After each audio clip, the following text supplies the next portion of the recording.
ओम शांती। आज आहे 10 जानेवारी 2026 ची मुरली।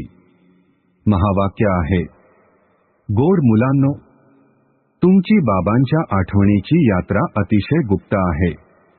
तुम्ही मुले आता मुक्तिधाम मध्ये जाण्याची यात्रा करत आहात। प्रश्न आहे, स्थूलवतन वासी पासून सूक्ष्मवतन वासी फरिश्ता बनण्याचा पुरुषार्थ कोणता आहे?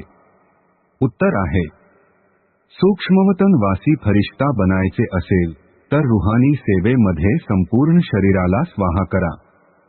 संपूर्ण शरीर स्वाहा केल्याशिवाय फरिश्ता बनू शकत नाही, कारण फरिश्ते बिना हाडा मासाचे असतात। या बेहदच्या सेवेमध्ये दधीची ऋषीप्रमाणे संपूर्ण शरीर लावायचे आहे, तेव्हाच व्यक्त पासून अव्यक्त बनाल। धारणेसाठी मुख्य सारांश आहे, 1. अखेरचे विनाशाचे दृश्य पाहण्यासाठी आपली स्थिती महावीराप्रमाणे निर्भय अडोल बनवायची आहे। गुप्त बाबांच्या आठवणीच्या यात्रेमध्ये राहायचे आहे। 2. अव्यक्त वतनवासी फरिश्ता बनण्यासाठी बेहद सेवेमध्ये दधीची ऋषीप्रमाणे आपले संपूर्ण शरीर स्वाहा करायचे आहे। आजचे वरदान आहे, पहिल्या श्रीमतावर विशेष अटेन्शन देऊन फाउंडेशनला मजबूत बनविणारे सहयोगी भव।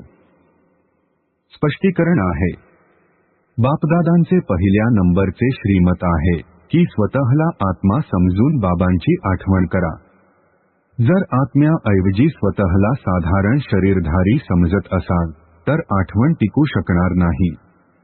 तसे तर कोणत्या दोन वस्तूंना जेव्हा जोडतात तर अगोदर त्यांना एकसारखे बनवतात।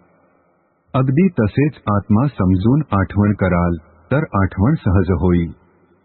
हे श्रीमतच मुख्य फाउंडेशन आहे। या गोष्टीवर वारंवार लक्ष द्या तर सहजयोगी बनाल। स्लोगन आहे, तुमचे कर्म हे आत्म्याचे दर्शन करविणारा एक आरसा आहे। त्यामुळे कर्माद्वारे शक्ती स्वरूपाला प्रत्यक्ष करा। ओम शांती।